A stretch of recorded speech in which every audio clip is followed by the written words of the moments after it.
I want to talk to you a little bit about fear today and how fear can be sometimes that thing that keeps us inside of our comfort zone. But really, fear is like any step that comes up on the path. And I'm starting to think of fear as a little bit of a friend because when fear comes up on the path, it's usually a marker saying, hey, guess what?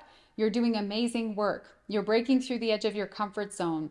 You're starting to bring up this sense within that we're getting out of Kansas. We're working our way towards Oz, right? Because we're moving in a direction that we've never moved before. Fear is actually a protection mechanism. It's helping to keep us safe.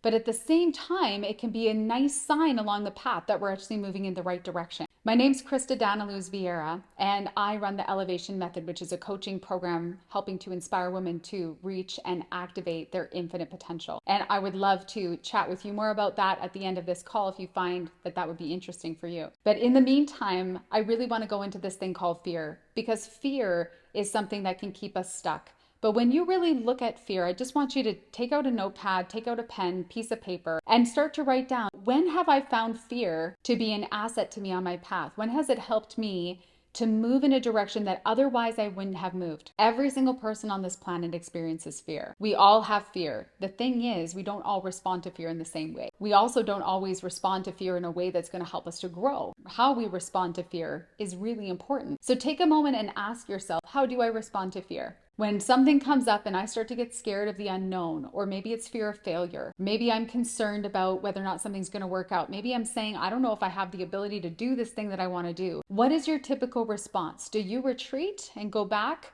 Do you bump into fear and go back into your comfort zone after a while? Do you try it, but then the first few obstacles you say, you know what? No, I was wrong. I can't do this. I'm just going to retreat.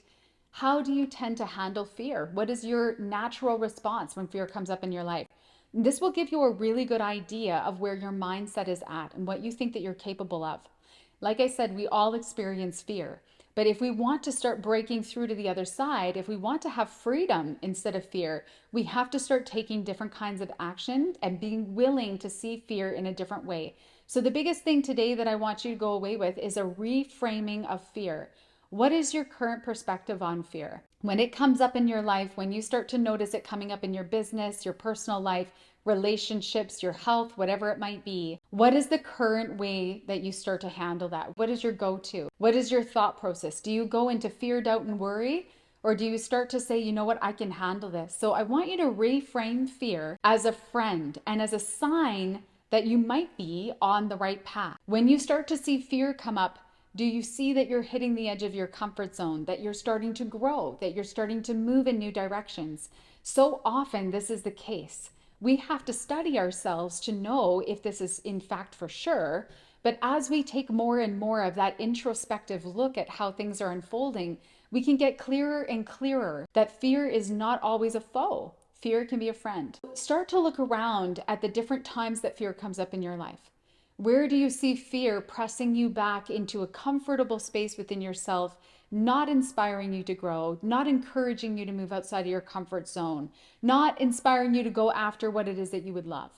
Where do you see that happening? Maybe this is something that you can use to start shifting that around. So if you reframe fear as a friend and you start to see its capacity to help you move outside of your current bubble, you might start to see that you have so much more available to you than you've ever thought of before. So give yourself this opportunity to look at fear from a different lens.